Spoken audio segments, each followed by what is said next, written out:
칠판 여러분 좌측편에 한번 보세요. 여기 예수님의 침례죠? 그 예수님의 침례에 대해서 지난주에 공부했는데, 예수님의 침례가 침수로서의 침례를 받았는데, 침수로서의 침례가 지닌 세 가지 상징이 뭐가 있다고 했습니까? 제사함. 그러니까 우리가 침례 받는 목적을 먼저 공부하죠. 그럼 잠깐 복습하고 뒤로 넘어가겠습니다. 우리가 침례 받는 목적이 네 가지가 있다고 했는데, 첫 번째가 제사함이고, 두 번째는 교회 회원이 돼, 왕국 백성이 된다는 거. 어느 왕국의 허락을 받는 거라고 했죠? 회왕국. 회왕국. 그다음에 어떤 문이 열린다고 그랬습니까? 성결의 문. 그렇죠. 성결의 문이 열려. 정결케 된다. 영에 인도되어진다. 그렇게 생각하시면 되겠습니다.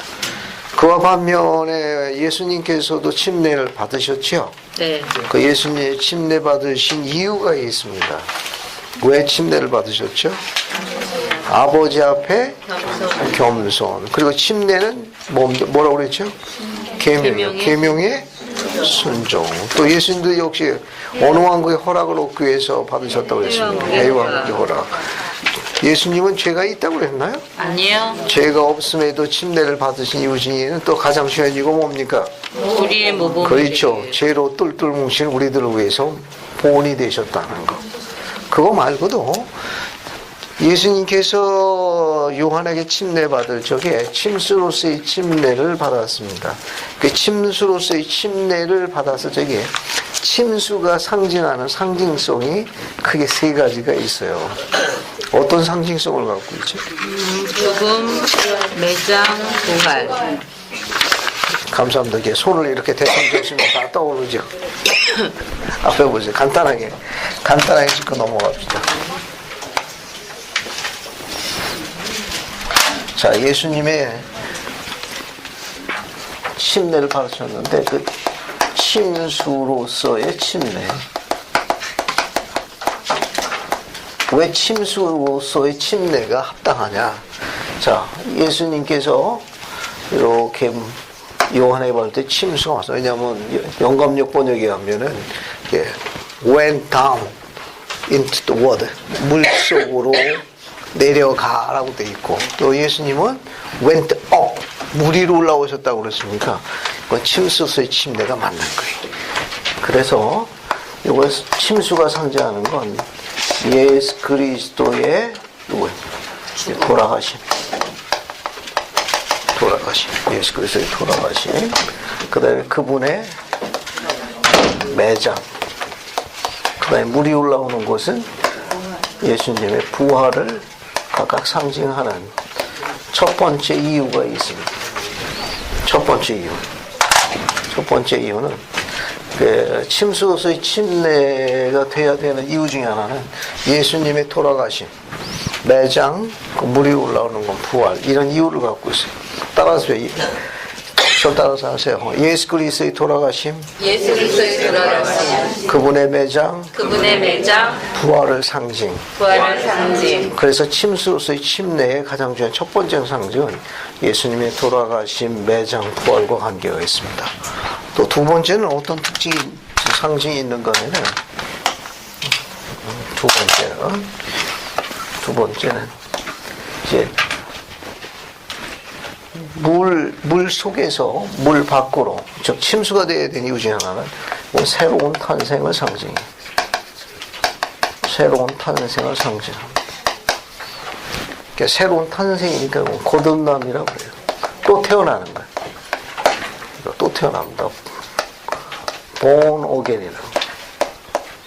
born again. 다시 태어나는 거예요. 다시 태어난다는 뭐냐면 어린아기의 출생과 같은 거예요. 어린아기의 출생과 같은 과정. 그게 어린아기가 어머니의 양수, 태중에 있다가 물 밖으로 나옴으로 인해 가지고 어때요? 생명을 얻는 거 아니에요. 그렇죠? 네.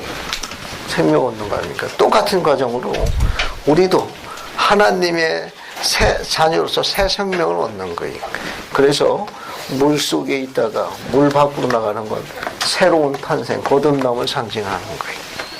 그래서 우리 이렇게 침례를 받으면 이래가지고 우리는 어떤 자녀가 되냐?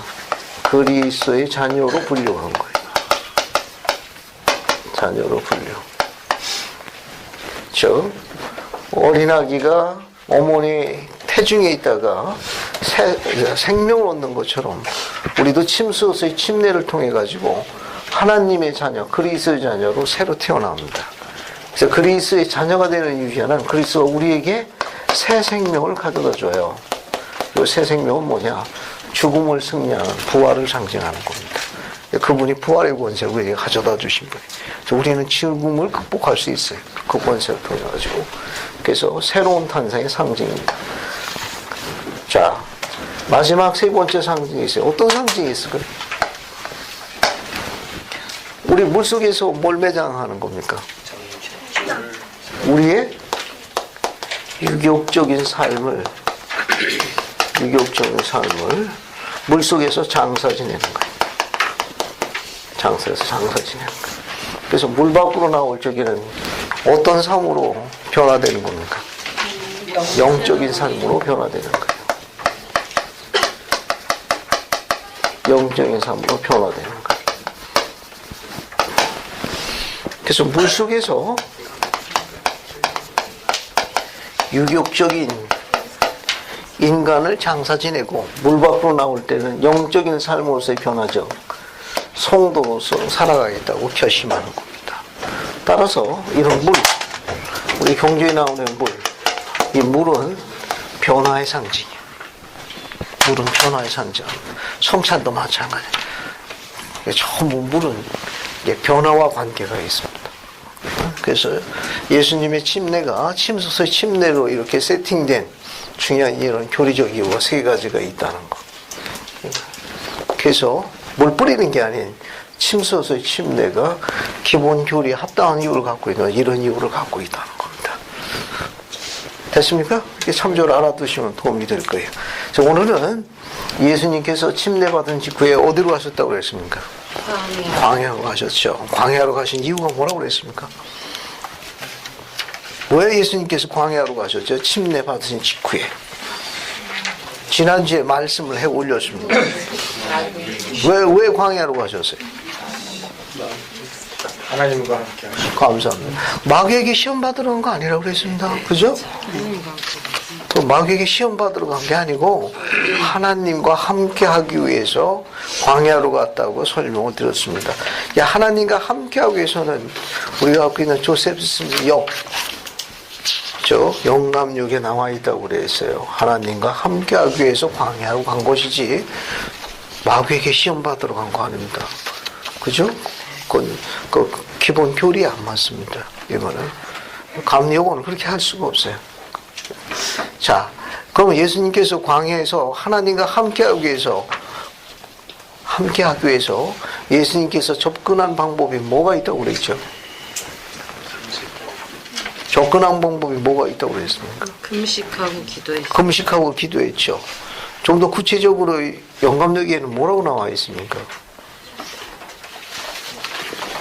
기억을 더듬어서 일주일 전 겁니다. 일주일 전 거. 명상. 또 뭘 했습니까? 명상하고 또 우리 신자유님 이야기한 대로 40일 동안 뭐 하셨어요? 금식하고 기도하고 영감역에는 그 중요한 번역이 하나 나와 있습니다. 하나님과 대화하노, 교통하노라는 주님께서 기도하신 거예요. 또 40일 동안 명상하시고 또 자기의 사명에 대해서 가르침을 받고 그런 도움을 받기 위해서 주님께 기도했습니다. 그리고 아버지와 대화했어요. 또 천사들이 그런 부분에 대해서 수종을 들어줄 가능성이 높습니다. 그리고 경전에 우리가 갖고 있는 마태복음 4장 1절에는 그런 기록들이 잘 안 나왔어요. 4장 1절과 2절에는. 그 영감역에는 예수님께서 광야로 가신 이유에 대해서 하나님과 함께하기 위해서 그분이 하신 것은 명상하시고 금식하시고 온 마음을 다해서 하나님께 집중했어요. 그래서 그분과 뭐 했느냐? 대화했습니다. 하나님과 대화하는 개인적인 능력을 교리적 용어로 뭐라고 부르죠? 영성이라고 합니다. 정리됐어요? 자, 하나님과 대화하는 개인적인 능력을 뭐 하느냐? 하나님과 소통하는 능력을, 개인적인 능력.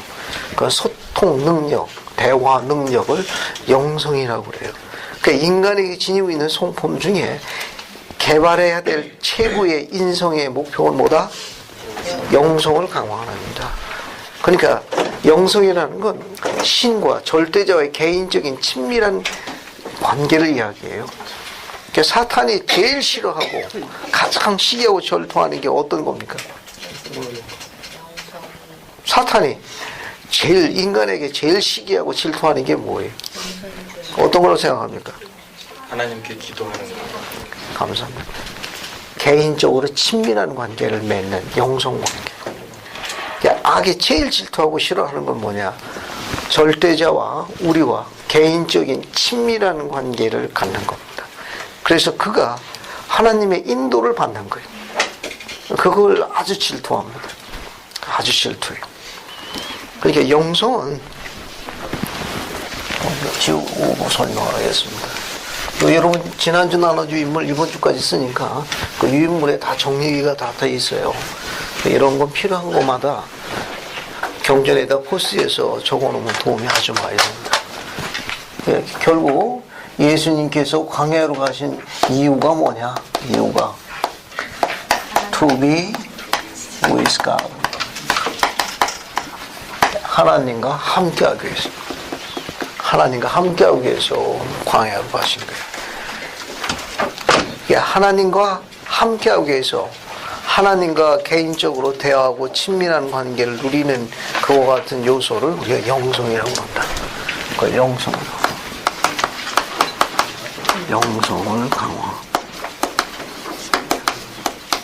영성이라는 건 하나님과 대화 혹은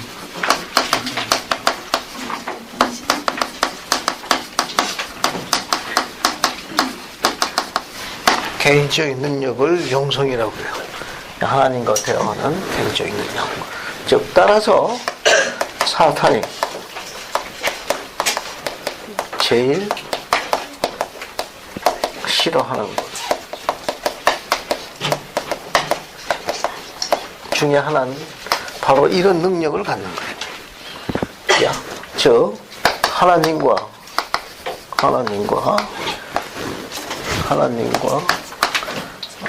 우리가 개인적으로 친밀한 관계를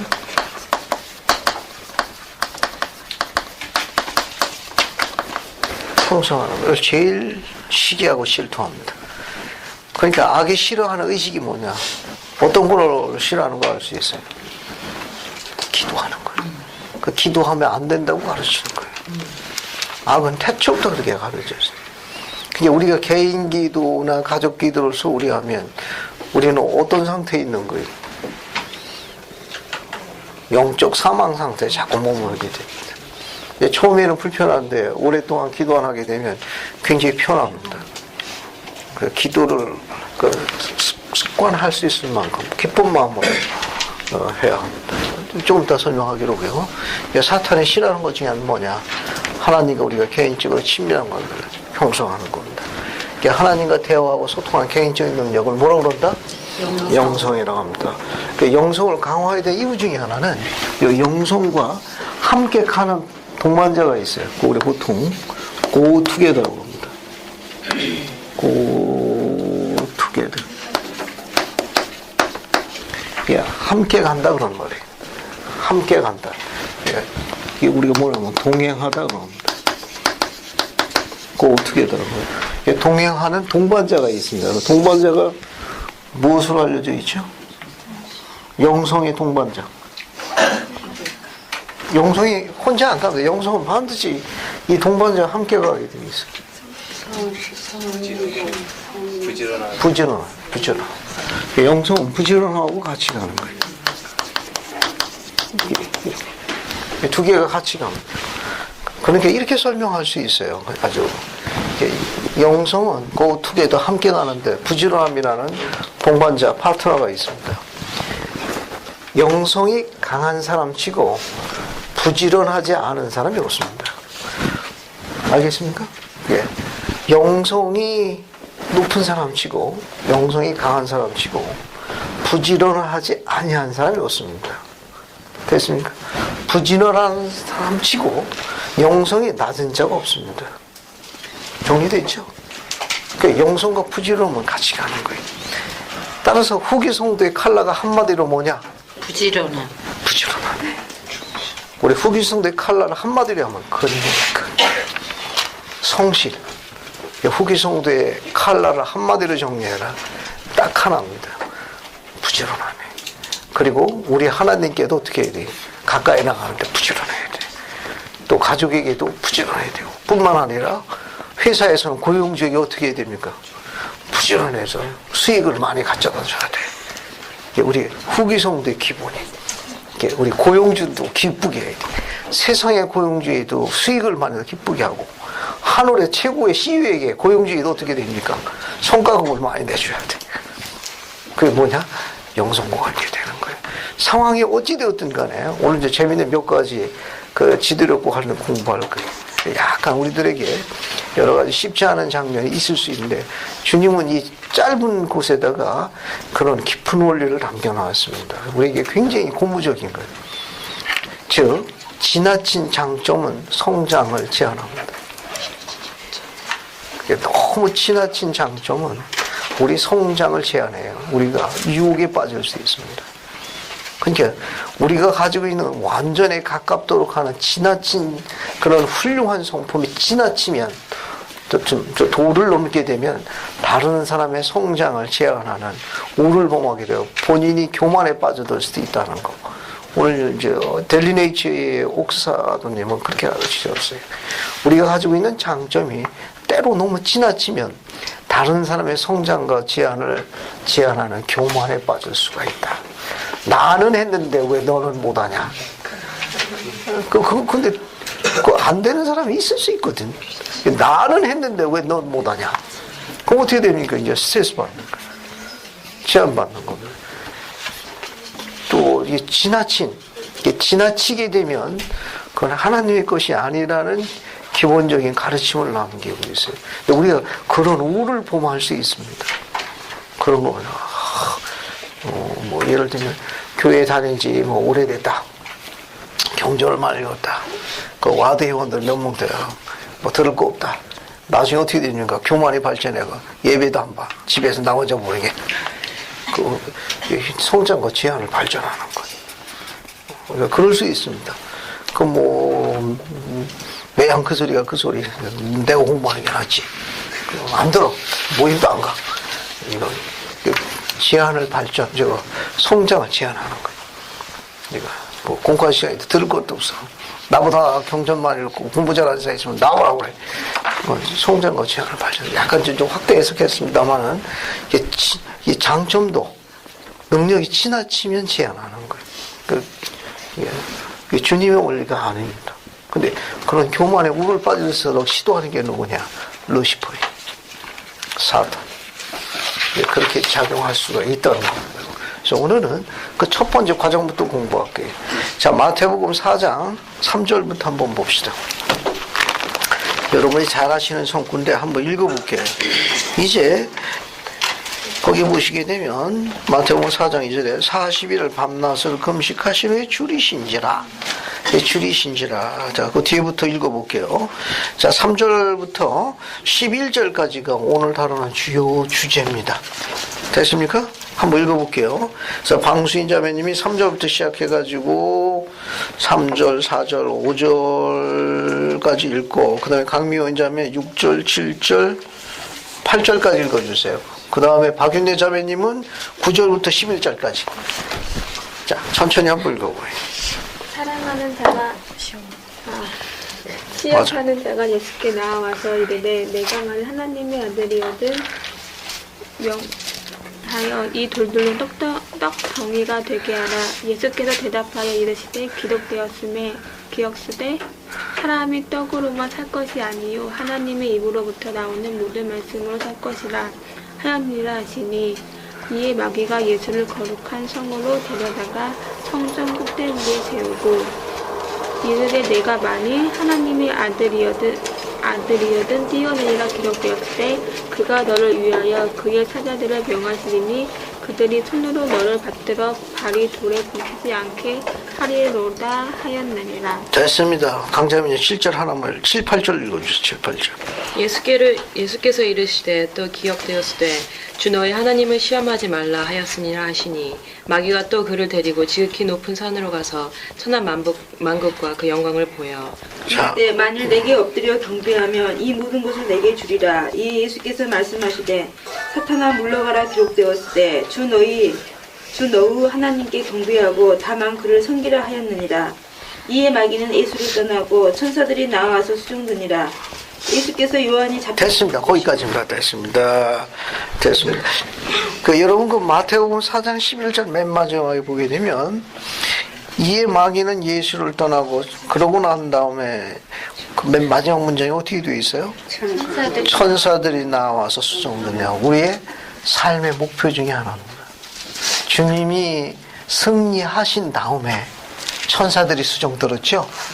우리 삶도 천사가 수종드는 삶을 살 수 있을 만큼 용감하게 사는 겁니다.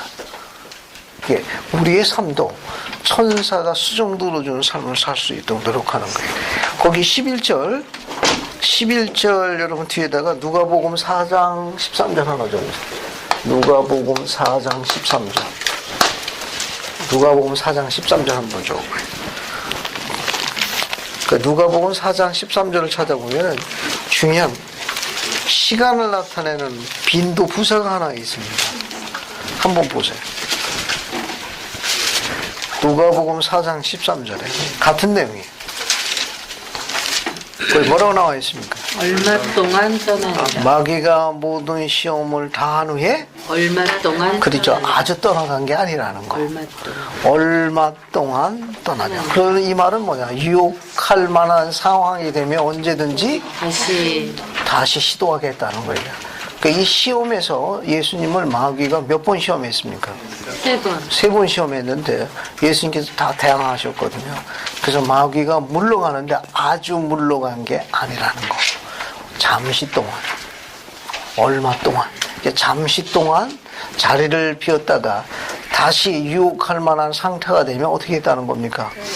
다시 와서 또 유혹하겠다는 겁니다. 누가는 그런 기록을 남겼습니다. 잠시 동안 떠난 것이다. 아주 떠난 게 아니라. 근데 마태의 기록에는 그 기록이 없는데 누가는 그 부분을 정확하게 묘사했습니다. 자, 이제 마태복음 4장 3절과 4절을 한번 봅시다. 여기 보면 예수님을 유혹하는 장면이 나와요. 유혹하는 장면. 기록은 뭐라고 되어 있습니까? 시험하는 자가 왔죠.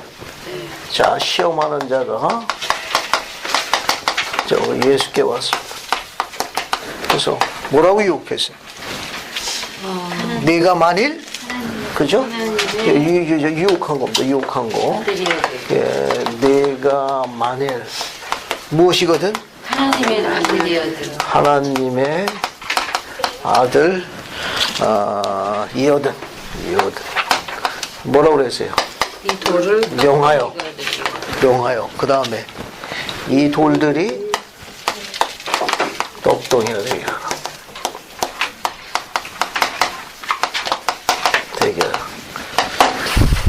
이게 그 유명한 돌독 사건입니다.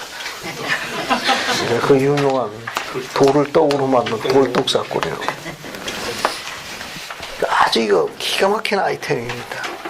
온 세상을 돌을 떡으로만 만들 수 있으면 대박 터뜨리는 거예요.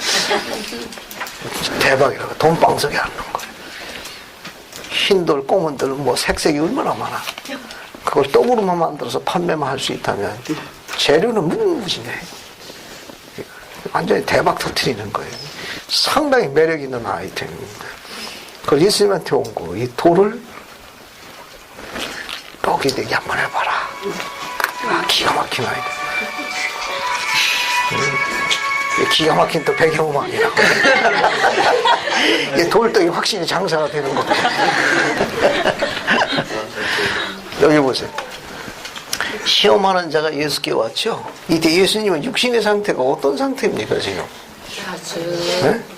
아주 굶주린 왜냐하면 이게 광야에서 40일 동안 금식하신 직후예요. 그리고 금식하신 직후에 하나님의 보호하심과 천사들의 수종이 거두어지고 난 다음에 그런 영적인 보호가 있을 적에는 악이 손을 못 댔습니다. 그러니까 이 영으로 그냥 충만했을 때는 배도 안 고파. 그러니까 배가 고플 때는 언제입니까? 영이 안 충만할 때지. 그죠? 금식질도 어때요? 영이 충만하면 배고픈 건 잘 몰라. 근데 그 금식이도 어떻습니까? 되게 배고파요. 와, 그냥 감독님이 굉장히 밉죠. 네. 아직 끝날 때 됐는데 도저히 끝나지가 않아요. 그죠? 그 이미 영어 떠나고 오는데. 자, 농담입니다. 자, 앞에 보세요. 예수님은 지금 40일 동안 금식이 끝난 직후기 때문에 그 필멸의 상태가 지금 어떤 상태예요?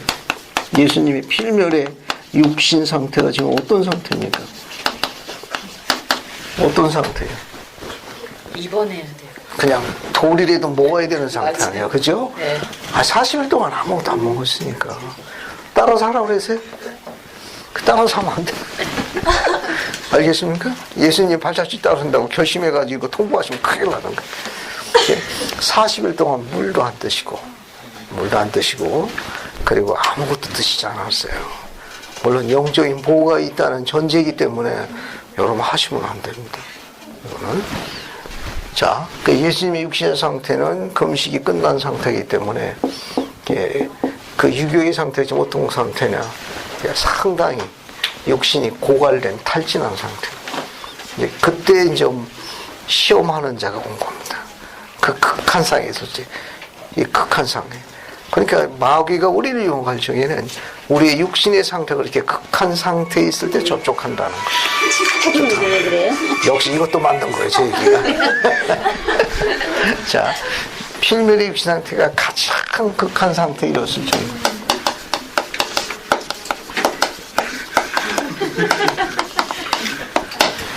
사람마다 다 달라요. 왜냐하면 이제 이 육신의 상태가 극한 상태는 이거 우리 뭐라고 하는 건 일반적으로 유교일에서 육신의 욕구라고 그럽니다. 육신의 욕구가 다니까 예수님 같은 경우는 안 먹었으니까 식욕에 해당될 수도 있고 또 어떤 사람이 또 뭐가 될 수 있습니까? 사람마다 다 다르거든. 예수님의 이해 중에 하나는 이제 단편적인 첫 번째 단계로 우리가 악에게 넘어가는 가장 첫 번째 접촉 단계가 먹는 거예요. 그걸 시사하는 겁니다. 술, 마약. 이게 처음 뭐서 시작되는 겁니까? 먹지 말라는 거 먹으면서 문제가 되는 거예요. 태초에 아담도 어떻게 됐습니까? 태초에 이브도.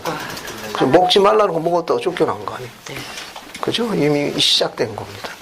그래서 여기서도 마찬가지로 먹는 거에 관계되는 거 가지고 이제 지금 그 부분을 한번 집중해 볼 수 있는데 사람마다 조금 더 달라요. 어떤 사람은 어떤 이렇게 명예욕, 또 어떤 사람은 뭐 어떤 금전에 관계되는 그런 욕심, 또 권세, 또 어떤 사람도 어떤 성욕, 뭐 다양합니다. 그 사람마다 그런 욕구가 가장 극한 상태에 이르렀을 적에 접촉하는 걸 나타내는 거예요. 그 중에 하나 우리가 중요한 것 중에 하나가 뭐냐? 절제해야 되는 것 중에 하나는 먹는 거예요. 먹는 겁니다. 식탐. 화근을 일으키는 것 중에 하나가 식탐입니다. 그 하나 흥미있는 것 중에 하나가 있는데 사탄이 너무 바빠가지고 미처 문안 인사를 못 드리면 자기가 대신 보내는 미리 보내는 전령자가 있답니다. 일일이 찾아와 뵙고 인사를 드려야 되는데 요즘 스케줄이 너무 바쁘다네. 너무 바빠가지고 인사를 못 드려 죄송하다고 보내는 전령자가 있는데 그 전령자가 누군지 아세요? 사탄이 일일이 여러분 찾아가고 인사를 다 해야 되는데 요즘 스케줄이 너무 바빠. 너무 바빠가지고 일일이 찾아가고 인사를 못 한다네. 그래서 미리 보내는 대신 인사를 보내는 전령자가 누군지 아느냐는 거예요. 누구예요? 방문을 다 안 하셨는가 보네. 술이야, 술. 사탄이 너무 바빠가지고 일일이 찾아뵙고 무난한 인사를 드려야 되는데 굉장히 송구스러웠다고 용서해달라고 기회를 같으면 언제든지 다시 오겠다고 미리 대신 보내는 전령사가 술입니다. 술은 조금 전에 이야기 드린 대로 악으로 접견하는 범법의 시작이에요. 범법의 시작입니다. 이제 광고나 이런 거는 상당히 매혹적이고 로맨틱하지만 안 그런 겁니다. 이게 실상 그렇잖아요. 또 그걸 미리 또 경험해 볼 필요성도 없어요. 됐죠? 자, 그 다음에 저 다시 들어가 보겠습니다. 시험하는 자가 예수께 와가지고 저 유혹할 적에 이 용어를 쓴 이유가 특별한 용어가 있습니다. 네가 만일 하나님의 아들이거든, 요 만일자를 썼죠? 요 만일자가 용어가 if입니다. 이 용어를 우리가 무슨 용어라고 하는가 하면 세 유혹 때 다 썼어요. 요 만일. 이거 무슨 용어라고 그러죠? 이거 악마 용어라고 그래요. 악마 용어라고. 이 유혹 말고도 세 번의 유혹에 전부 만일자가 다 들어가 있어요. 네가 만일 하나님의 아들이거든. 이렇게 if라는 만약이라는 용어를 쓰는 사람은 좋은 사람입니까? 좋지 않은 사람에 속합니까? 나쁜 사람. 그렇죠. 예, 그 가능성이 높다는 걸 시사하는 표현이 이 단어예요. 만일 네가 만일 나를 사랑한다면, 네, 이렇게 사용하는 형제하고는 데이트를 한다 안 한다? 안 한다. 데이트 응해주면 안 돼. 그거는 주님의 방법이 아니에요. 네가 만일 나를 사랑한다면, 이런 if라는 용어를 사용하는 친구하고는 데이트 신청 받아주면 안 돼. 이거는 우리 영원한 겨울에 나오는 용어 중에 하나예요. 왜 이거 악마 용어를 해가지고 이거는 합당한 형제들이 쓰면 안 돼. 이런 용어는. 만약이라는 용어는. 여기 보면 내가 만일 하나님의 아들이거든, 이 문장은 사탄이 그리스도에게서 뭘 파괴하려고 시도한 유혹입니까? 한번 잘 들여다봐요. 내가 만일 하나님의 아들이거든. 지금 사탄은 뭘 예수님을 붕괴시키려고 지금 시도하고 있는 거예요? 아버지와 아들 관계를 붕괴시키려고 하는 거예요. 아까 이야기했죠. 악이 제일 싫어하는 게 뭐라고 그랬습니까? 사탄이 제일 싫어하는 거. 아버지와 하나님과 우리가 개인적으로 친밀한 관계를 맺는 거예요. 이미 아버지께서 내 아들이라고 공고했구만, 온 세상에. 그죠? 그래서 좀 시도하고 있는 거예요. 네가 만약 하나님의 아들이면, 네 아버지가 그랬으니까 너 아들이라며, 너 굶어 죽지 않도록 내게 뭐 능력도 줬다며, 그럼 이 돌을 뭐가 만들어 오라는 거예요? 떡이 되게 한번 해봐라 그거예요. 너 그렇게 하면 대박 터진다고 그거지. 온 백성 들었으니까 너 금방 속에 앉아고 너 들고 다닐 거야. 전부 그냥 뭐하러 그렇게 사냐, 그렇게 불편하게. 그렇게 살 이유가 없다. 그래서 지금 시도하고 있는 겁니다. 짧은 문장이지만 사탄이 우리들에게 제일 질투하고 싫어하는 것 중에는 아버지와 우리와의 이런 개인적인 친밀한 관계입니다. 심지어 하나님의 아들조차도 그것을 유혹한 거예요. 그러니까 아버지를 시험하라고 그런 거예요. 그러니까 아버지가 널 아들이라고 통보했으니까 아들이 지금 굶어 죽어가는데 그러면 섭하지. 다른 사람으로 너한테 그러면 안 되지. 그래서 아버지 한번 시험해봐. 이 돌을 한번 떡떡이 되도록 너한테 능력 줬으니까 한번 시도해 보라고. 그 아이템이 성공하면 그 아버지가 너 살펴주시는 거지만 실패하면 너한테 그러면 안 되지. 아주 교활한 거예요. 아주 교활한 거. 아주 교활하게 접촉하는 겁니다. 하나님 뜻 따르면 만사형통이라며. 너 잘 된 건 뭐이냐? 손대가지고 지금까지 전부 거덜났잖아. 다른 사람으로도 너한테 그러면 안 되지.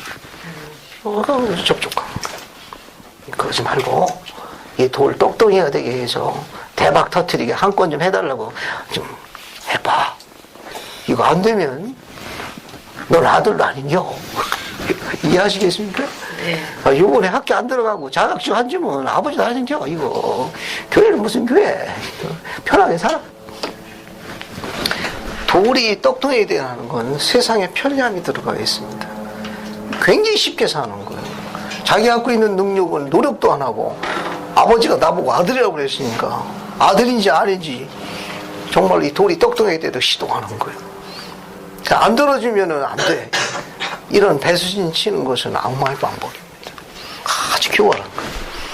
이게 이건 아버지와 아들과의 관계를 붕괴시키는 게 목적이에요. 마찬가지로 우리가 따르는 하나님과 우리와의 관계도 붕괴시키는 게 목적입니다. 붕괴시키는 게 목적이에요.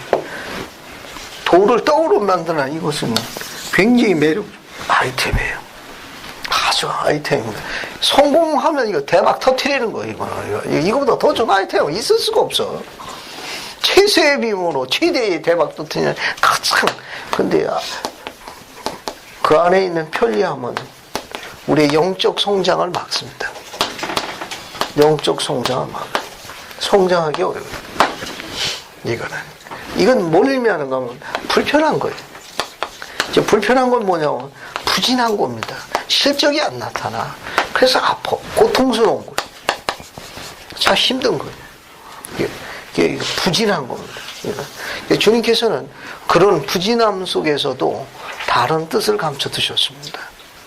다른 뜻은 이런 불편함 속에서 부진 속에서는 고통을 극복할 수 있는 영적인 힘에 대해서 강조하고 있어요.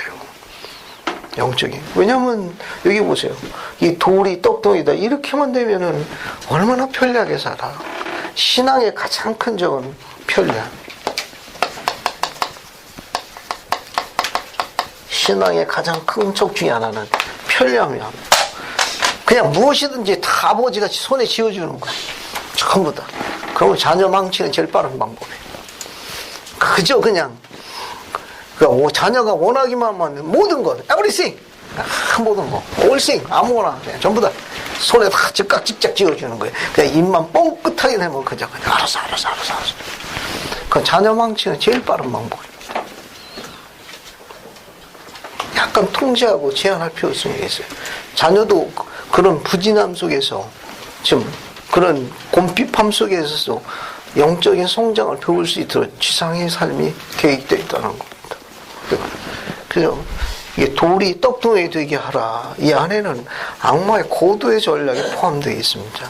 우리 일반적인 우리 삶에서 다 요청되는 거예요. 돌이 떡덩이 되게 하는 수많은 유혹을 받습니다. 한 건 하는 거죠. 여기 관련되어 있는 것들은 엄청 많습니다. 때로는 그것이 부진할 적에는 하나님의 뜻과 관계가 있습니다. 그게 나쁜 게 아니에요. 그러니까 성장하는 거, 이렇게 성장하는 거는 지치지 않고 한 번도 다운되지 않고 이렇게 올라가는 성장은 하나님의 방법이 아니에요. 반드시 올라가다가 멈추고 올라가다 멈추고 올라가 이런 계단식으로 올라가는 게 주님의 방법이에요. 돌이 떡덩이가 되게 하는 건 이건 완전 성장 곡선을 이야기합니다. 이런 성장 방법은 주님의 계획이 아니에요. 주님의 계획은 성장하다가 잠시 멈춰야 돼요. 성장해서 잠시 멈추고 성장하다 멈추고 이렇게 해서 온전을 향해 나아가야 돼요. 악은 이런 과정이 없이 힘 안 들이고 예수님에게 준 능력을 자기만 위해서 사용하도록 하는 아주 고약한 거예요. 너만 챙겨라는 거예요. 너만. 내 자식하고 너만 챙겨. 다른 사람 다 소용없어. 아주 극도의 이기심을 갖다 놓은 게 돌독 사건입니다. 돌독 사건이. 아주 엄청난 이기심이 들어가 있습니다. 이 이기심은 나중에 무덤만 갖고 오지 영생은 못 갖고 와. 그러니까 아버지에서 원하는 삶은 너만 챙기는 거. 왜? 지금 자기가 배가 고프거든. 자기 것만 해결하는 거예요. 제일 중요한 이유 중에 하나는 아주 극도의 이기심을 가르치는 거예요. 그런데 예수님에게 준 그런 능력은, 그 뛰어난 능력은 예수님의 욕구를 해결하기 위한 그런 개인적인 뭐였습니까? 그 능력을 언제 사용하는 거예요? 우리들을 그렇죠. 구원해 주시. 하나님의 영광을 위해서.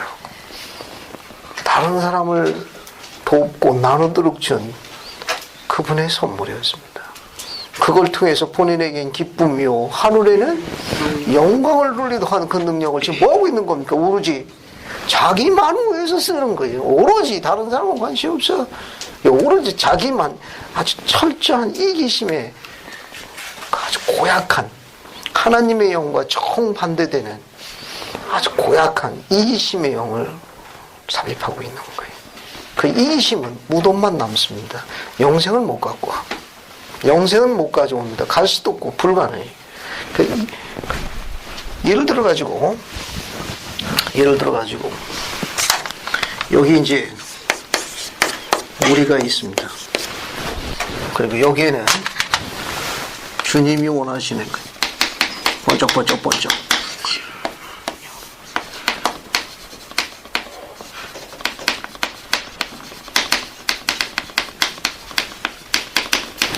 자, 현재 우리 위치예요.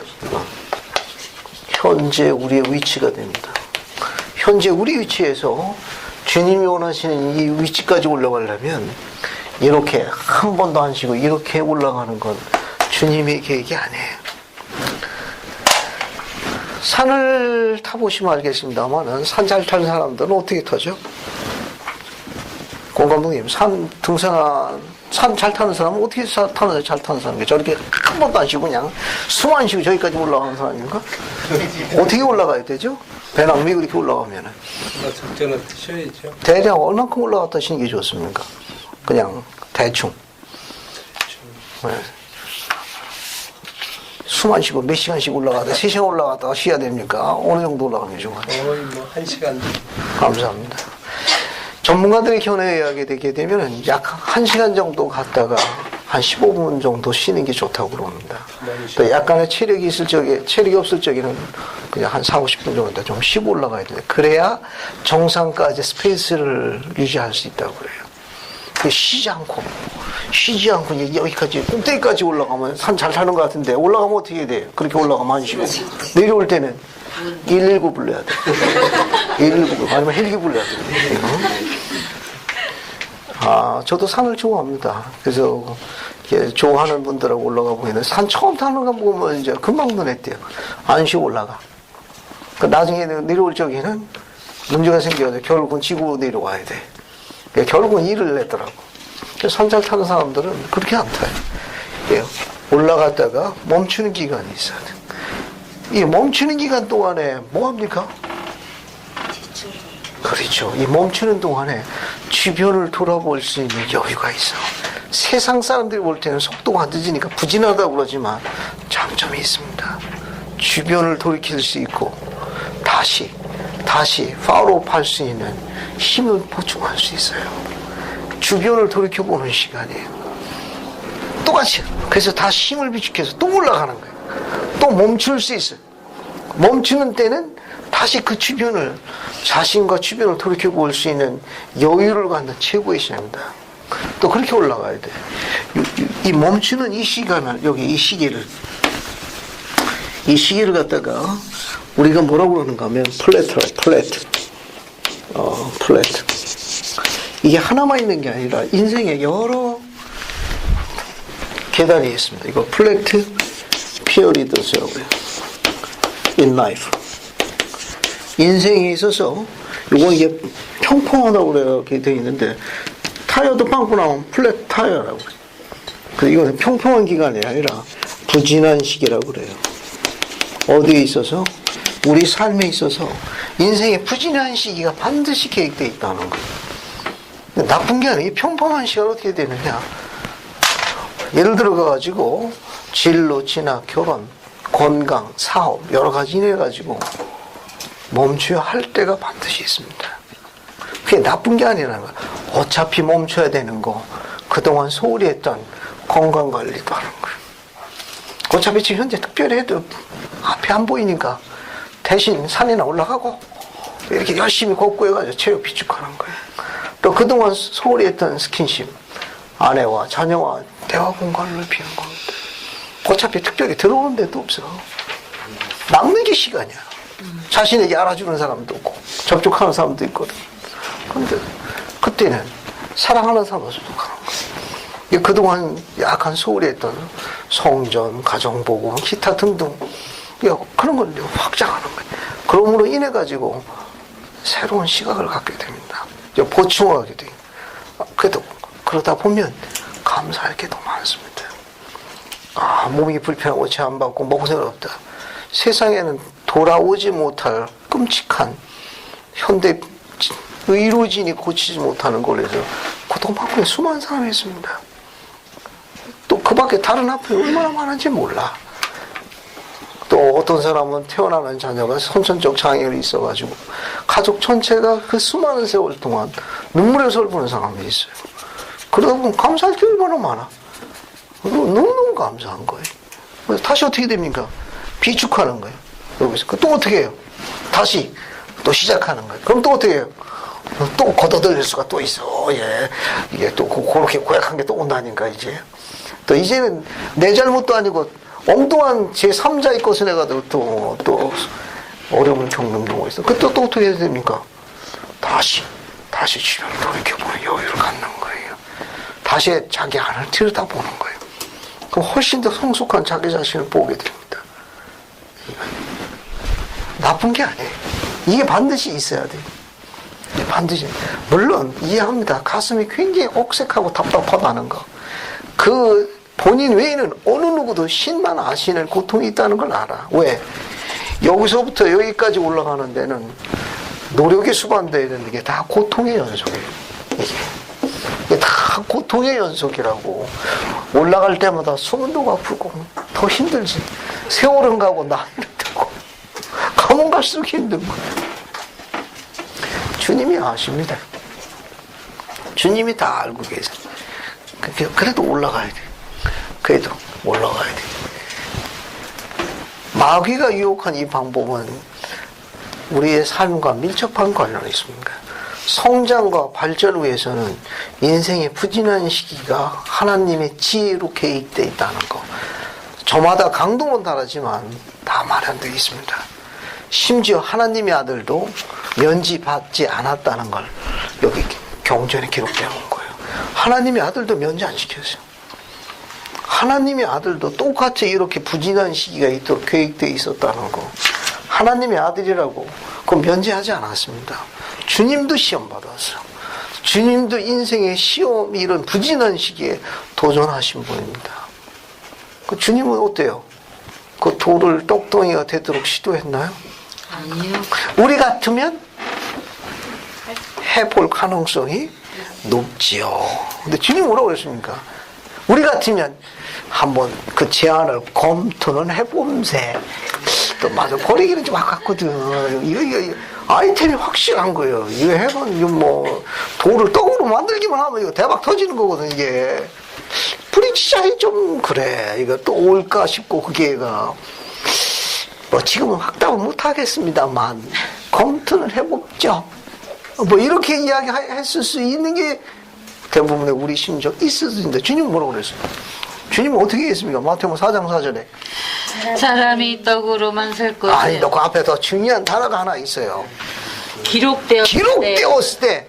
그죠? 네. 기록되었을 때. 주님은 뭘 인용하셨습니까? 경전 인용하셨어요. 경전을 인용하셨습니다.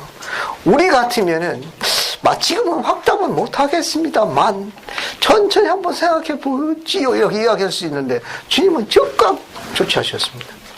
기록되었을 때. 그 내용이 뭐라고 되어 있습니까? 기록되었을 때. 사람이 떡만으로 살 것이 아니요. 뭐라고 되어 있어요? 하나님으로 나오는 모든 말씀 살 것이다. 자, 이제 주님께서 이제 대항하시는 장면이 나와요. 대항하는 게 마태복음 4장 4절에 하나가 나옵니다. 이 돌떡 사건에 대해서 뭐라고 대항했느냐? 그 제안을 검토하겠다고 협상 안 했습니다. 즉각 대항하셨습니다. 즉각. 뭐라고 되어 있는가 하면 기록되었을 때 경전을 인용하셨습니다. 경전을 인용하셨어요. 그 경전의 내용은 뭐라고 되어 있습니까? 사람이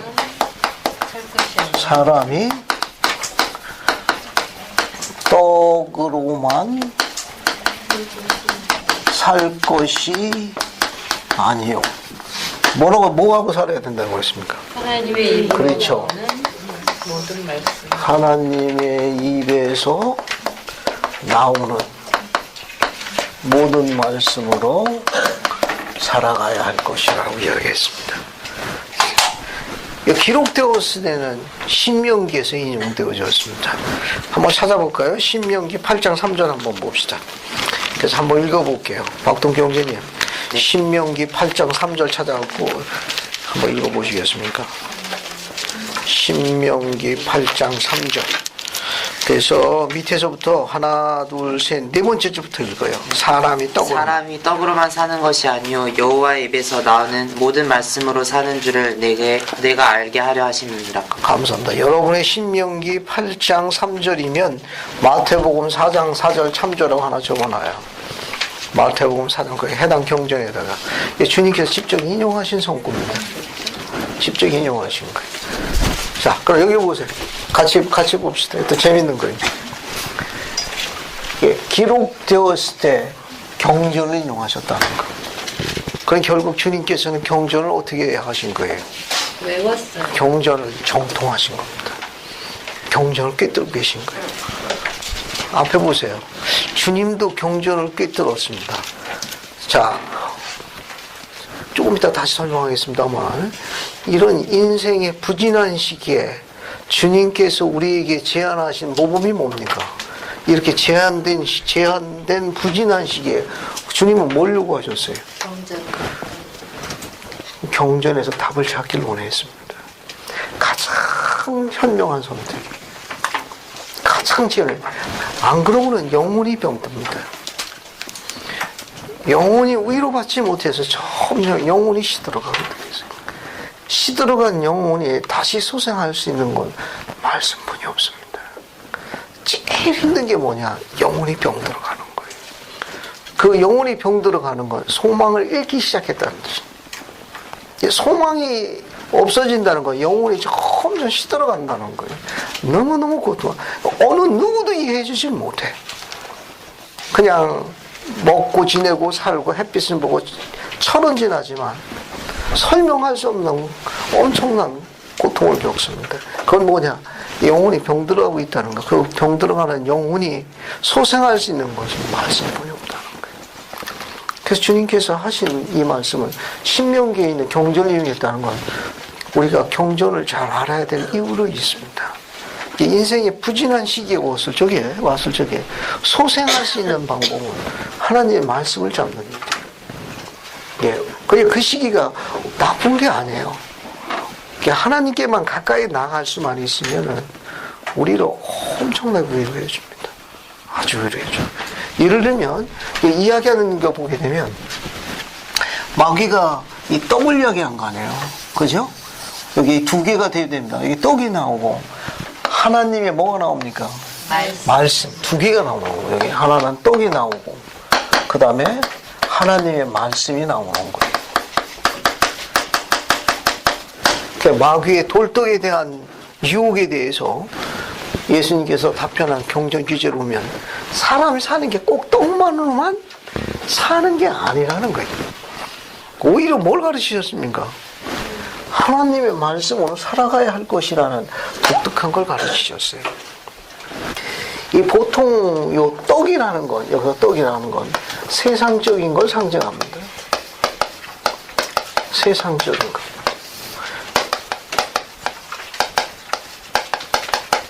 편리한 삶과 관련이 있어요. 편리한 것. 이 떡이라는 건 세상적인 것과 관련이 있어요. 이 하나님의 말씀은 이건 영적인 거예요. 영적인 겁니다. 칠판 보세요, 여러분. 같이 하는 게 더 빨라요. 유인물은 집에 가서 읽어 보시고. 그러니까 주님께서 지금 악마가 뭘 이야기했는가, 막, 너 힘들지? 너 안 행복하지? 행복하냐? 왜 안 행복하지? 지금 행복할 수가 없는 거예요, 지금.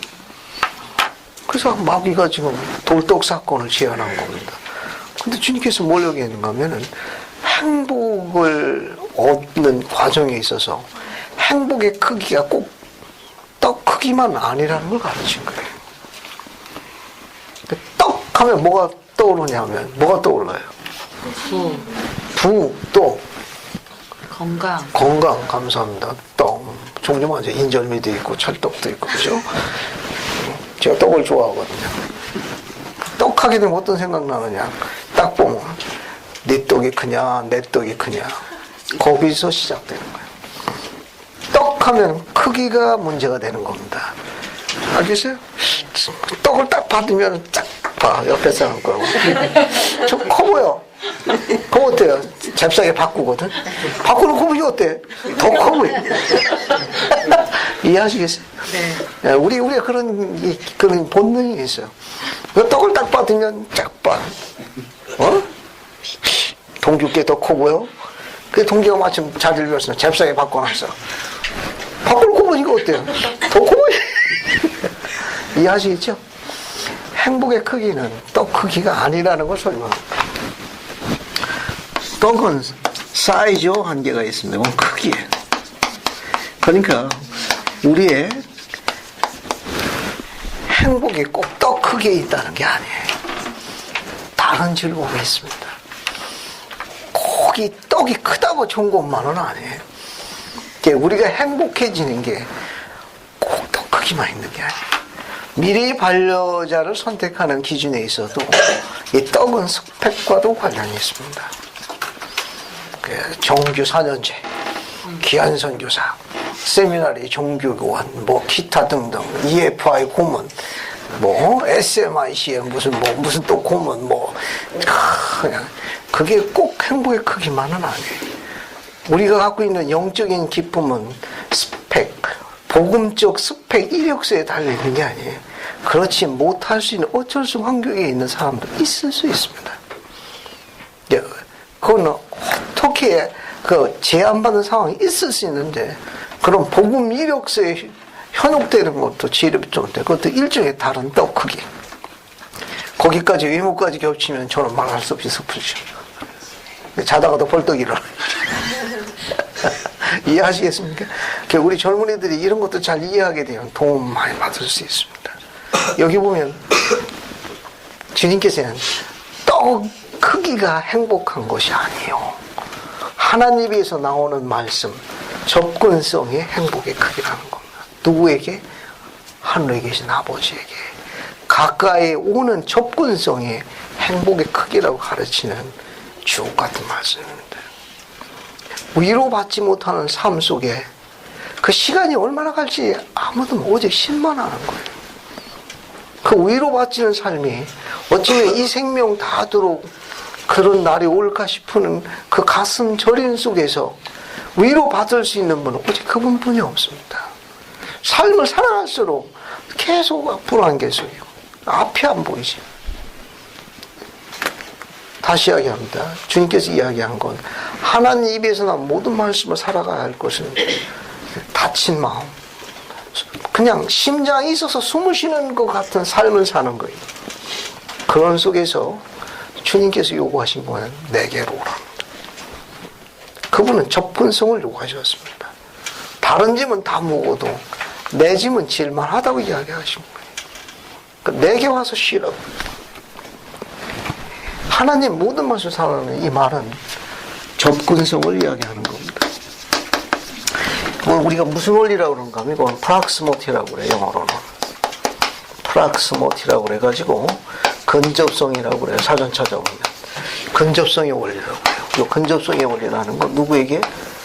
바로 이분께입니다. 바로 하나님께 가까이 나가는 근접성이에요. 근접성이 여기 이야기한 대로 행복의 크기라는 겁니다.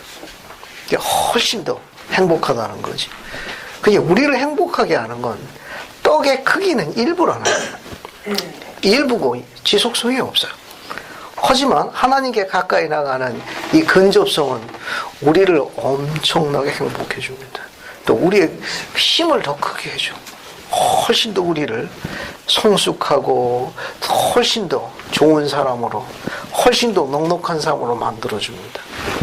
이걸 우리가 뭐라는 건 프락스모티 원리라고 그래요. 하나님 위해서 난 모든 말씀을 살아가라. 이 말은 뭐냐면 하나님께 가까이 나는 근접성입니다. 우리가 갖고 있는 경전에 여러 군데에 많이 묘사되어 있습니다.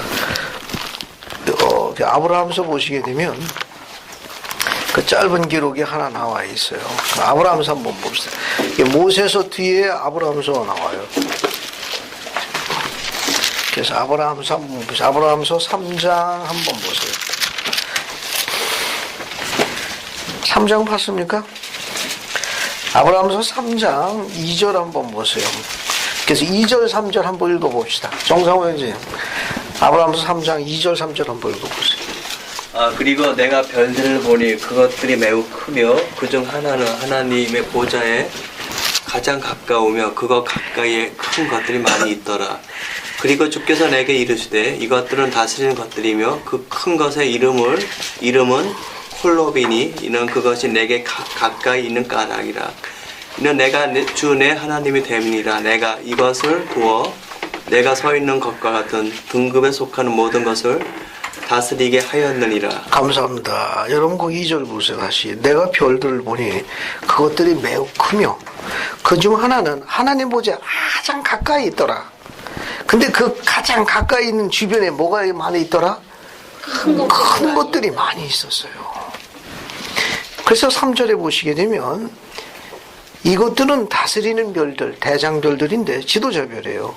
그 가장 큰 것의 이름은 콜롭이라 불렸는데 이게 바로 그리스도를 상징합니다. 주님의 별.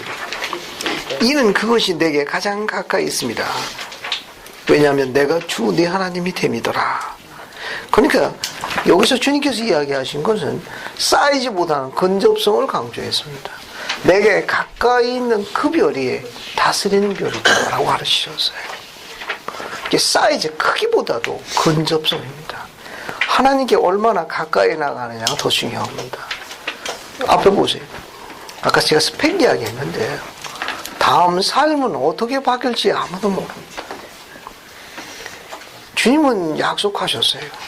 왕과 제사장으로 또 장자 교회 장자 상속과 공동사업자로 분류하셔서 주님이 그 보좌에 그 영광을 나누셔서 약속하셨습니다.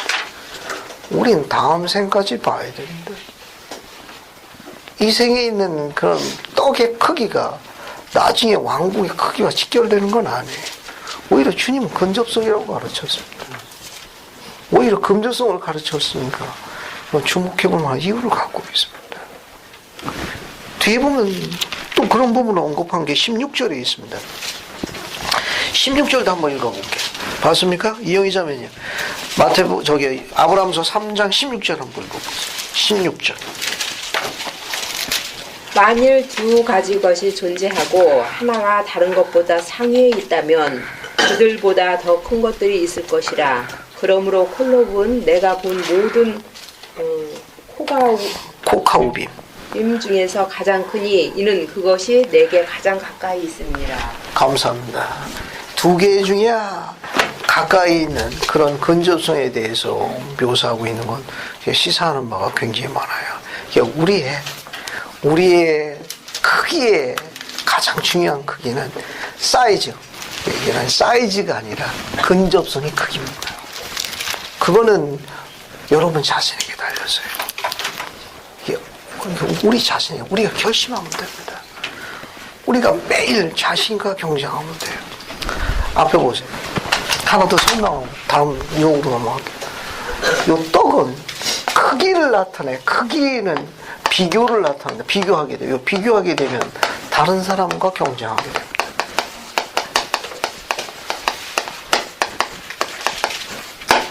그렇게 크게 사이즈는 비교하게 돼요. 비교할 때 벌써 이제 상처받기 시작하는 거예요. 오, 내 거 작네. 벌써 상처받게 돼요. 이 비교는 다른 사람과의 경쟁을 상징합니다. 그러면 여기 나와 있는 말씀은 누구와의 경쟁입니까? 자기 자신과의 경쟁이에요. 다른 사람과는 크기나 비교의 경쟁인데 자기 자신과의 경쟁에는 무엇과 경쟁하는 겁니까? 하나님께 가까이 나가지 못하는 자신과 경쟁하는 거예요.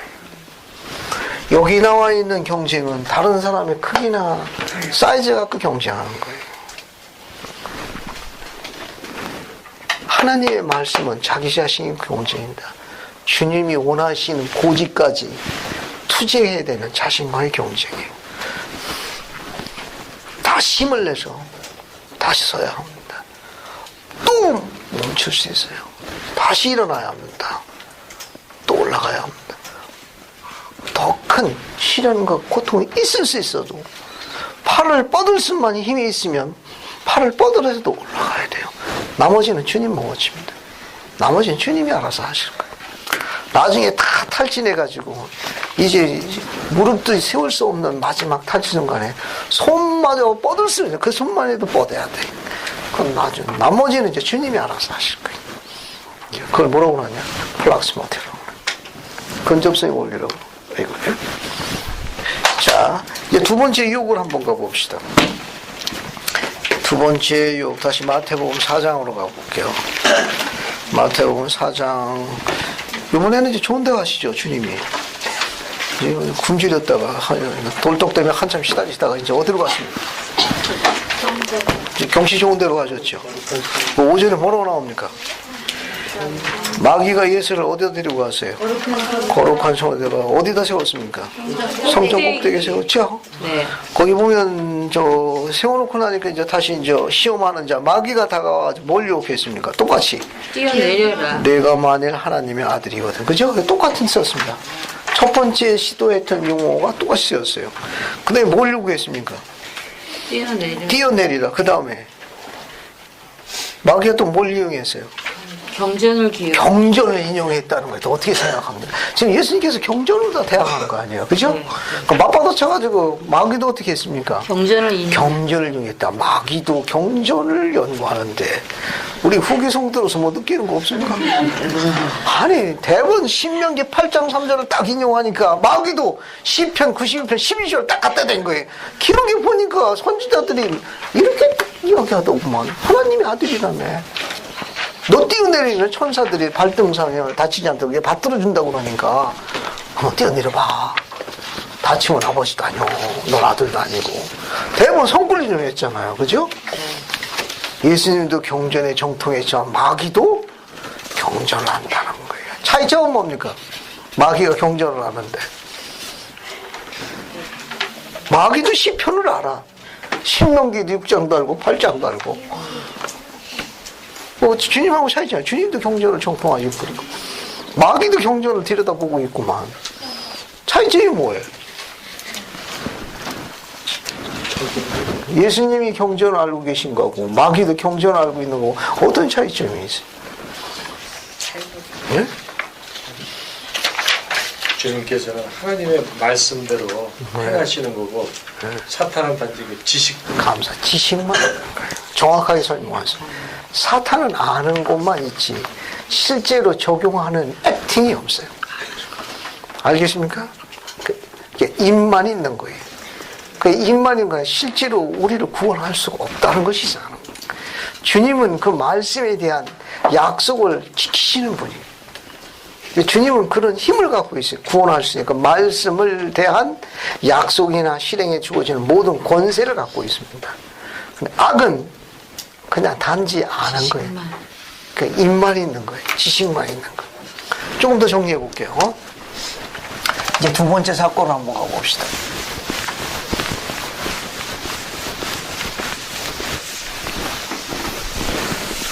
두 번째 사건으로 갈게요.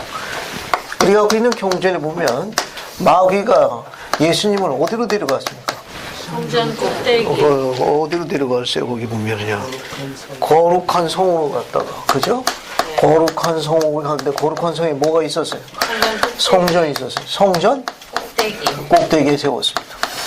이 꼭대기라는 건 뾰족 탑 이렇게 있는 바늘 같은데 지금 올라가 계신 거죠? 그 성전에 이게 탑 얼마나 뾰족해. 거기에 이렇게 올라가 계신 거죠. 빠찌라고. 마귀가 갖다 세우는 거예요. 쫙 부들부들. 아유 이거 오래 서 있어야 되는데 지금 그러고 계신 거죠. 손자 조셉 스미스는 베란다 같은 곳이다라고 설명하셨어요. 성전에 베란다 같은 부분이지 뭐 꼭대기라고 모정을 해놔가지고 어떻게 편찮던 꼭대기냐 거기서 가지고 균형 잡으시는 그런 상상하시면 안 돼. 알겠어요? 손자 조셉의 그 영감적 번역 보면은 안전한 그 베란다 같은 부분, 이제 그런 부분으로 번역되어 있습니다. 자, 거기 주님께서 먼저 여기 서 계신 거. 이때 누가 왔습니까?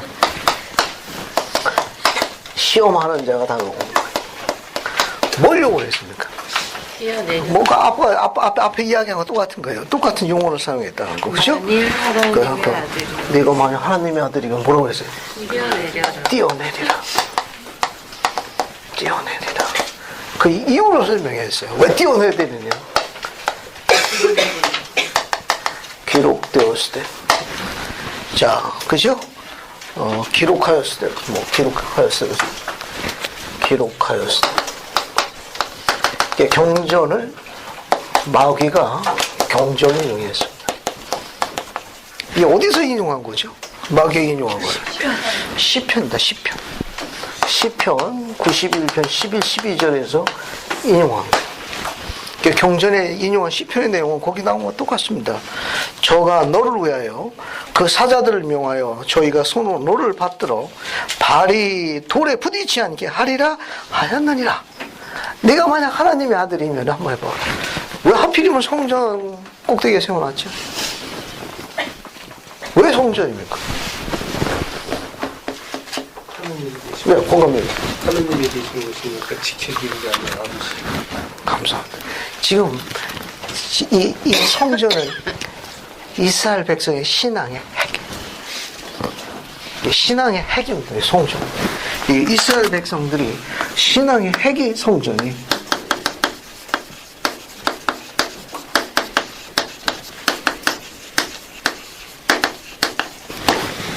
신앙의. 그러니까 지금 성전 꼭대기에 있으니까 만약에 이스라엘 백성들이 그걸 봤다 하면 어떻게 됩니까?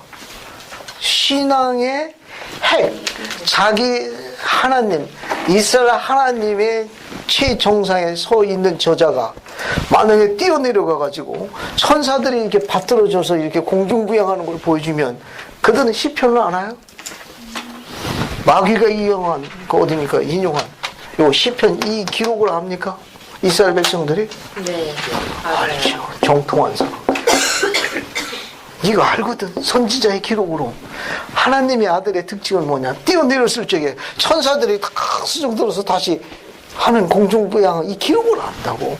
그럼 어떻게 돼요? 예수님은 십자가에 달릴 필요성이 없지. 어떻게 그들이 다시 금방송 해가지고 모집하는 거예요. 그러면서 그럴 거예요. 또 뛰어내려 보세요. 또 뛰어내려 보세요.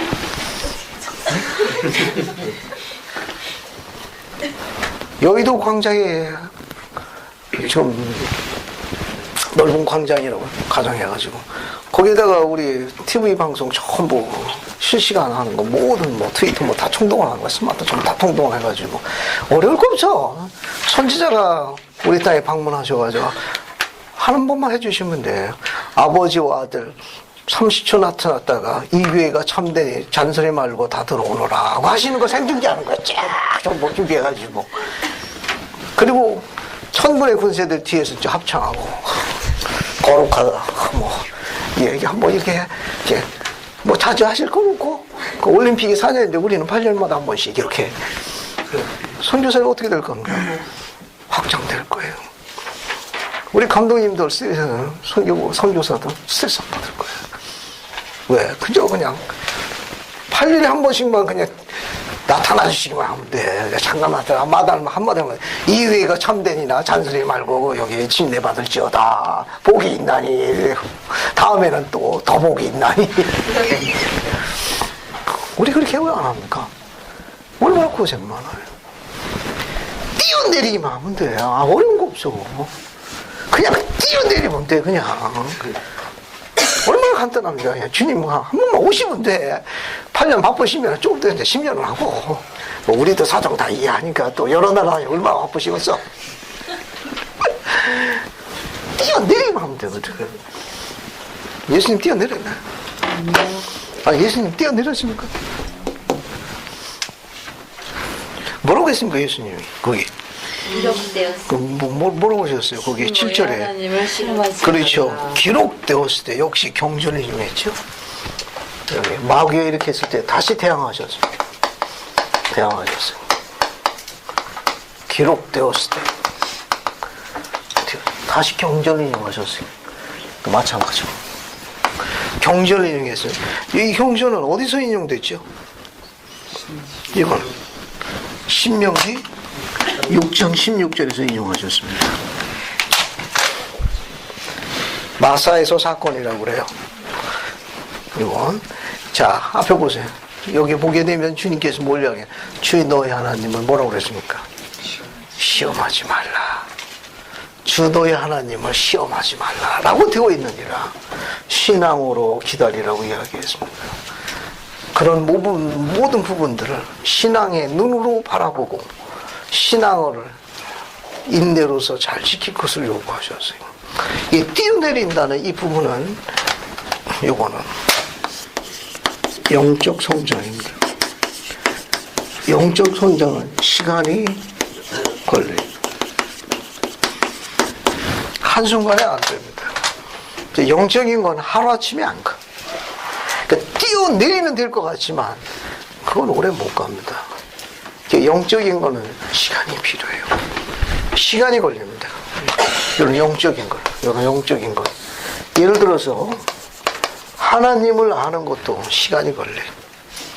이건 하나님을 아는 거. 예를 들게 되면 또 이웃을 사랑하고 또 예수가 그리스도시고 우리 복음이 참되고 선지자가 살아계시고 교회가 그분의 왕국이 기타 등 이런 모든 것들을 전부 뭐가 필요합니까? 시간이 걸리는 거예요. 하루아침에 안 돼. 뛰어내리는 것으로 안 되는 거예요. 그러니까 뛰어내리면 만사가 다 될 것 같으지. 그렇지. 영적인 건 그렇게 계획이 안 돼 있다는. 반드시 시간이 걸려요. 심지어 뭐까지? 그렇죠. 우리 자신을 아는 것까지도 뭐가 필요해요? 시간이 걸리는 거예요. 지금 내가 누군지도 잘 모르는구만. 우리 얼마나 혼란스러워. 나도 모르는데 네가 나를 어떻게 아냐. 그죠? 하루에도 마음이 수없이 바뀌는구만. 그죠? 성도인지 안 성도인지 왔다 갔다 하는구만. 그죠? 내가 별 성도인지 달 성도인지 잘 모르고. 응? 그죠? 예, 영적인 거는 시간이 걸립니다. 투자해야 돼. 하나씩 투자해야 성장하는 거. 영적인 건 절대로 하루아침에 안 돼. 이 말은 뭐냐면은 매일 투자해야 합니다. 매일 투자해야 우리 여기 육신의 이 세포들이 입력이 돼서 기억세포로 남는 거예요. 그래서 세미나리에 하라고 그러고 종교원 다니라고 그러고 또 선교사업 다녀오고 성전 자주 가고 안식 하는 게 뭐냐. 이게 이제 나중에는 이게 기억 입자가 돼가지고 나중에는 자동으로 이게 이제 세포 분열이 돼. 때 되면 알아서 움직이는 거예요, 이게. 세상에 뭐라도 꼼짝도 안 해. 그래서 이 일이 중요한 겁니다. 그래서 그건 뭐냐. It takes time. 시간이 걸려요. 거기서 이제 입증이 되는 거예요. 그런 배우자를 만나는 거예요. 도박하지 말고. 뭐 밖에서 데려오면 어쩌네. 영적인 건 하루아침에 안 돼요. 반드시 시간이 걸립니다. 도박하게 되면 본인이 그 대가를 반드시 치르게 되어 있습니다. 절대로 하루아침에 안 되는 거예요. 영적인 거. 그래서 그것이 입증된 잘 아는 사람들끼리 비록 세상적인 떡이 약간 크기가 작더라도 알겠습니다. 본인이 떡이 크면 좀 놀아주면 돼. 또 같이 나눠 먹는 재미도 솔솔하고. 예, 지금 나와 있는 이런 부분도 한번 검토해 볼 필요성이 있다는 거예요. 주님께서 뛰어내리지 않았습니다. 자, 다른 거 하나 더 적용해 볼게요. 떡 크기가 문제가 된다고 그래가지고 마귀가 그렇게 유혹할 때가 있습니다. 영적인 건 시간이 걸리는데 세상 것에 대해서 악이 유혹할 때가 있어요. 세상의 바다에 뛰어내리라고. 우리는 거기 뛰어내리면 안 돼. 여기 세상의 바다에 뛰어내리면 주님 곁으로 못 돌아옵니다. 우리는 어디에 풍덩 빠져야 돼요? 주님의 품 안에 풍덩 빠져야 돼요. 그러면 살 길이 있어. 그런데 세상의 바다에 뛰어들면 살아서 못 와. 아시겠습니까? 뛰어내리라고 했는데 제대로 뛰어내려야 돼요. 그러니까 세상의 바다에 뛰어내리게 되면 다시는 못 나오는 거예요. 주님의 품 안으로 풍덩 뛰어들십시오. 주님이 절대로 내치지 아니할 겁니다. 그분이 우리 아버지요. 그분이 모든 걸 아나. He knows all things라고 가르쳤어요. 모든 거 다 아십니다. 여러분 나중에 부모 되면 다 알아. 말 안 해도 보면 다 알아. 부모는 항상 자녀가 입을 열지 않아도 항상 돕고 싶은 거예요. 언제까지? 지상에서 숨을 닿는 순간까지도 자녀를 항상 돕으신 거예요. 하나도 미련 없어요. 욕심도 없고 항상 돕으신 거예요. 유난히 부진하고 아픈 자에 대한 애증은 더합니다. 항상 돕고 싶은 거예요. 필면에 아버지하고 어머니도 그러하는데 하늘에 계신 그분은 말할 것도 없는 거예요. 말할 것도 없는 거라고. 이제 나중에 결혼해서 자녀 키워보세요. 드는 잠자리에 가서 몇 번씩 들여다보고 와. 걷어차나 어쩌나. 그거 참 이상하지. 애들 키울 때 보면 잠옷 입히거든. 근데 폼나라고. 그 단추 따져보는데 중간에 가보면 단추는 한 번도 안 풀렸는데 그걸 어떻게 벗었는지 몰라. 맨몸으로 자는 거야. 야, 너 제대로 좋다. 얼마나 몸을 후집겠으면 이 잠옷에 단추가 하나도 아니고 그게 그대로 그냥 벗겨지고 비상한 재주가 있다. 우리 집에 인물 났네. 다시 입혀하고 또 재우는 거야. 아비가 가가지고 밤에 이제 여러 번 그 시도합니다. 본인은 모를 거예요. 나중에 크면 저 혼자 컸다고 자랑하고 나중에 했는데 이 나이에 제가 뭐 하면서 응? 콧구멍이가 크게 날 줄 알지. 부모가 자녀를 그렇게 키우는 거예요. 딸내미도 마찬가지예요. 저는 잠자리에 딸내미에서 볼에다 뽀뽀하고 오죠. 얼마나 기쁨을 많이 주는데 아줌마가 정신없이 자지. 그 자는 폼이 너무 아름다워가지고 에이구 나중에 남친이 보면 기절하고 도망가고 마침 얌전히 좀 자지. 그러고 나오는 거예요. 나중에 저 혼자 건들 줄 알지. 나중에 이제 자식 키워보면 다 할 거예요. 하늘의 부모님도 더 할 거예요. 하늘의 부모님 얼마나 많이 뒤져보겠습니까? 주님의 품 안에 풍덩 뛰어들어야 돼요. 언제? 삶이 답답할 적에 그저 자락같이 어두운 그런 바닷속에 있는 것처럼 황폐해진 나날이 연속될 때 세상에 뛰어내리면 안 돼요. 주님의 품 안으로 풍덩 뛰어내려야 돼요. 모든 건 신앙인 모든 건 시간이 다 해결해 줍니다. 우리가 길다고 생각하지만 금방 가요. 금방 갑니다. 저도 한때는 홍길동처럼 빛나는 고문동자 고문머리카락인데 지금은 복잡했지. 날쌘 제비처럼 날아다니는 그런 시절이 있는데 요즘은 뭐 말과 행동이 따로따로 놀아. 어떻게 된 게. 이게 정세가 심상치 않더라고. 이게 뭐 국수 먹을 때 침 많이 흘른다고 잔소리 듣지는 않나. 뭐 깨끗하게 먹으라는 둥 주변 정리하라는 둥 요즘 눈물이 앞을 가리지. 그래도 한때는 홍길동처럼 날 쐈거든. 앞에 보세요. 주님의 품 안에 뛰어들어요. 그런 모든 것들이 제한받아가지고 삶이 자꾸 무겁게 느껴질 적에 세상으로 뛰어내리면 안 돼요. 주님의 품 안으로 뛰어내려야 됩니다. 주님은 이야기하셨습니다. 시험하지 말라고. 세상에 뛰어내리지 말라는 말씀이에요. 주님의 품 안에 더 풍덩 뛰어들어라는 거예요. 그러면 알게 돼요. 그분이 살아계시다는 거. 그분이 내 구주라는 걸 알게 됩니다. 그러면 머리서부터 끝까지 새로운 세표가 시작되는 거예요. 드는 잠자리에 어떨 때는 눈물로 하소연을 드는 잠자리 있을 수 있고 아무도 모르는 내 벽인 마치 눈물로 젖는 날이 많을 거예요. 주님은 아십니다. 그분을 아시니까 그분께 의지하라고요. 그러면 세포들이 살아서 숨쉬기 시작할 거예요. 그분이 살아계시다는 걸. 그분이 결코 나를 버리지 않고 함께하고 있다는 위대한 약속을 성취하게 될 겁니다. 한순간에 그런 모든 것들을 버리고 뛰어내리면 안 돼요. 그럴 수 있을 가능성이 오기 때문에 그런 거예요. 그럼 그렇게 이야기할 거예요. 주님의 품 안으로 풍덩 뛰어내려. 기록되었을 때 주 너희는 시험하지 말라. 이 말은 네가 끝까지 충실하면 내가 너와 함께 하겠다는 말씀과 같은 그걸 시험하지 말라는 거예요. 그걸 시험하지 말라는 겁니다. 내가 너와 함께 하면 내가 너를 버리지 않고 너를 지키겠다고 내가 약속하지 않았더냐. 그거 시험하지 말라는 겁니다. 좀 이해가 됐습니까? 그 유명한 계시의 말씀이 교례서야 82편 10절에 있습니다. 교례서야 82편 10절 한번 읽어봅시다. 재미있는 형제님, 82편 10절 한번 읽어보세요. 82편, 교례서야 82편 10절.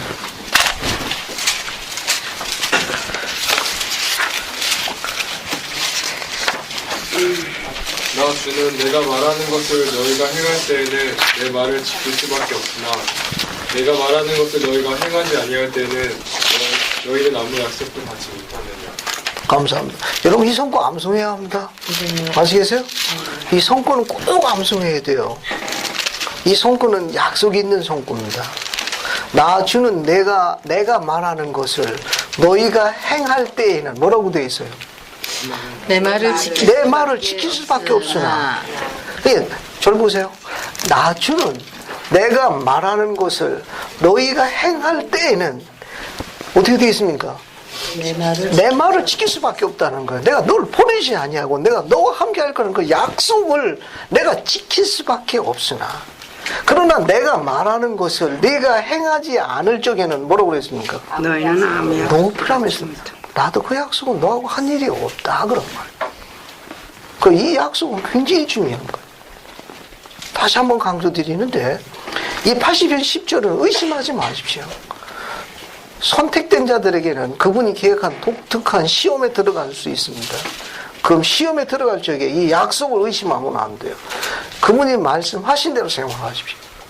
그럼 주님께서 내 말을 지킬 수밖에 없다는 말은 조금 더 의역하게 되면 이런 말이에요.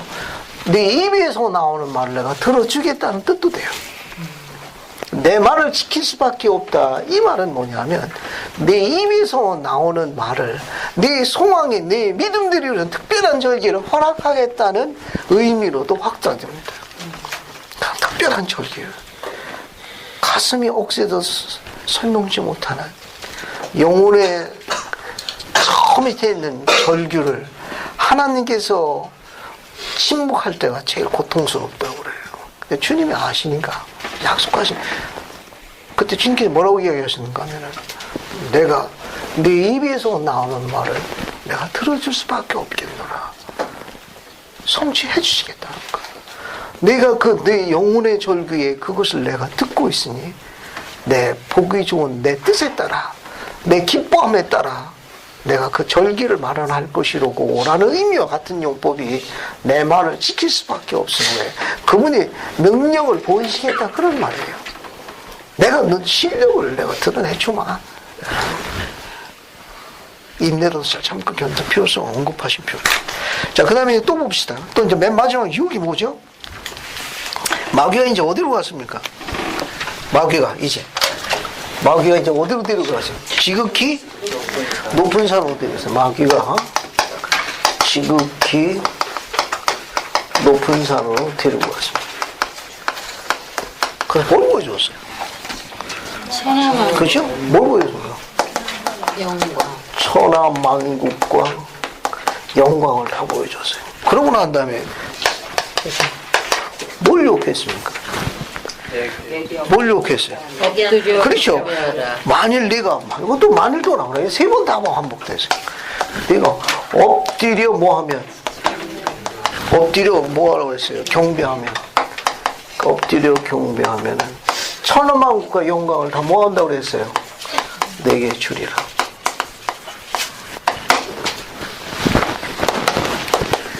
예수님은 어떻게 대항하셨습니까? 뭐라고 했어요? 예수님께서는 기록되었으니. 검토해 보겠다 그랬나요? 아니요. 생각해 보겠다고 그랬습니까? 아니요. 며칠 있다 오라고 그랬나요? 아니요. 문서로 작성해 갖고 오라고 그랬습니까? 나중에 이거 뭐 딴소리 안 하도록 이거 뭐 어떻게 문서로 작성해 가지고 확실하게 보증 받아 갖고 그랬나요? 아니죠. 뭐라고 그랬습니까? 사탄아 물러가라. 물러가라. 단호하게 대항하셨습니다. 그리고 뭐라고 이야기하셨어요? 다시 경전을 얘기했습니다. 기록되었을 때 다시 경전을 얘기했습니다. 이 경전은 신명기 6장 13절에서 인용된 거예요. 뭐라고 되어 있죠? 주 너의 하나님을 섬기고 하나님만을 섬기고 하나님께 경배하고. 뭐라고 했습니까? 다만 그를 경배하라.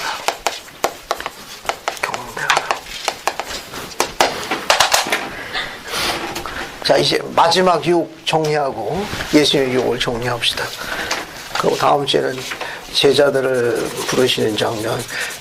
여러분이 우리가 그냥 사복음에서 제일 아름다운 게 산상수훈이에요. 산상수훈 공부할 거예요. 너무너무 아름다운 거예요. 자, 지극히 높은 산으로 마귀가 예수님을 데리고 난 다음에 뭘 보여줬습니까? 천하만국과의 영광을 다 보여줬죠. 그리고 어떻게 했습니까? 네가 만일 엎드려 경배하면 이 모든 천 영광을 다 뭐 한다고 그랬어요? 내게 주리라 했습니다. 사탄의 교활한 의도가 뭐죠? 사탄은 지금 뭘 지금 의도해서 이렇게 유혹했습니까? 뭘 유혹한 거예요? 뭘 지금 교활한 의도를 갖고 있는 거예요? 이거는. 앞에 보세요, 여러분. 대상을 바꿔. 앞에 보세요. 앞에 보세요. 아니야, 진짜면요. 그 하나님을 경배하지 말고 나한테 경배. 아, 나한테 그냥 경배하고. 앞에 보세요. 예수님의 거룩한 소명. 예수님의 거룩한 소명. 속죄로서 우리의 대속죄 구주가 되신 그 소명을 지금 뭘로 매수하는 겁니까? 돈으로 매수하는 장면. 이게 제일 무서운 거예요. 이게 제일 무서운 거예요. 구세주를 지금 돈으로 뭐하고 있습니까? 매수하고 있는 장면이에요. 산천초목을 떠는 간지를 갖고 있는 그런 위대한 하나님의 전사들이 전부 뭐 때문에? 이것 때문에 떨어져 나갑니다. 맨 마지막 게 뭐예요? 돈이요, 돈. 알겠어요? 이게 매수하는 겁니다. 구세주까지 돈으로 지금 매수하고 있어요. 그러니까 첫 번째는 육적인 거예요. 육적인 걸로 이렇게했는데 안 돼서. 두 번째는 영적인 거하고 욕했는데 두 개 다 안 돼서. 마지막이 뭡니까? 현찰 갖고 온 거예요. 알겠어요? 세상을 보여줬어요. 돈으로 매수했습니다. 자신을 그처럼 잘 다스리고 영성이 띠높은 그 친구가 세상에 가지고 있는 그 영광 때문에 떨어져 나가는 사람들이 많이 있습니다. 어느 날 아버지 네 아이는 꿈을 꿨습니다. 그 꿈을 꿨더니 그 높은 건물이 있어서 갑진을 수 있는 수많은 사람들이 그곳에서 그냥 얼마나 현란한지 몰랐습니다. 다른 한편에는 길이 좁아가지고 가는 사람이 없는 곱고 좁은 길 하나 있었습니다. 거기에는 지금까지 자기가 듣도 못했던 아름다운 나무 열매가 하나 있었는데 막상 그 길로 가려고 했더니 지독히 앞이 안 보이는 검은 안개가 있어 나무를 바라볼 수가 없었습니다. 오직 그 나무에 가는 길은 내 눈이 의심스러울 만큼 짙은 안개이기 때문에 단지 그 쇠막대만 의지해가지고 용감하게 앞으로 나아가는 기분이 없었습니다. 수많은 사람들이 길을 이루었습니다. 수많은 용감한 자들이 쇠막대를 놓았습니다. 얼마 안 되는 수만이 그것을 잡고 나가 나무를 따먹는데 따먹는 순간에 이 크고 높은 건물에 값진 옷을 시장한 사람들이 전부 손가락질로 뭐 했습니까? 손가락질로 조롱했습니다. 아버지는 이상한 건물이라고 했는데 들어가기 전에는 안 그랬다가 그 건물만 들어가면 열매 따먹는 자들을 전부 조롱해서 스트레인지 빌딩이라고 불렀습니다. 이상한 건물 불렀어요. 절 보세요. 그런데 그 크고 높은 건물은 기초가 있었나요? 하늘에 공중에 높이 떠올라 있어 밑에는 기초가 없습니다. No foundation이에요. 무너짐이 컸습니다. 그러나 생명나무 열매를 따먹은 자는 어땠습니까? 영생을 얻었습니다. 여러분 나중에 배우자를 선택할 적에 이 꿈은 시사하는 바가 많습니다.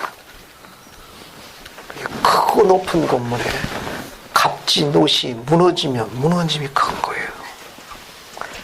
세상 사람들이 봤지만 그 길로 갔을 적에는 검은 안개가 입혀가지고 정말 그게 있을까 없을까 의심스러워서 뚫고 나간 용감한 자예요. 이 리아이션에는 생명나무의 꿈도 있지만 배우자에 관련된 흥미로운 비유도 감춰져 있습니다. 세상에 크고 높은 거를 값진 옷만이 행복을 보장해 주는 건 아니에요. 아무도 알지 못하고 아무도 가보지 않은 그 길이지만 그 열매가 심령을 기쁘게 해서 아버지 리아이는 큰 소리로 가족들을 불렀습니다. 우리는 그런 배우자를 찾을 수 있기를 기대합니다. 세상은 그것까지도 돈으로 매수해요. 천하만국은 다 보여줬는데 마귀가 못 보여준 게 하나 있죠. 뭘 못 보여줬습니까? 그 마귀가 없는 건데 그것 때문에 그렇게 질투하는 거예요. 마귀는 감독님. 가족이 없어요. 가족이 없어. 마귀는 남편이 없습니다. 아내도 없고 자식도 없어. 그건 안 돼요. 천하만국의 영광을 다 보이지만 영원한 가족은 없어. 자기는 육신도 없는 친구예요. 제일 질투하는 건 가족을 구성하는 거예요. 가족을 구성하는 거야. 악이 제일 질투하는 거예요. 악은 부모가 못 됩니다. 아내나 남편이 될 수가 없고 자식이 될 수가 없어.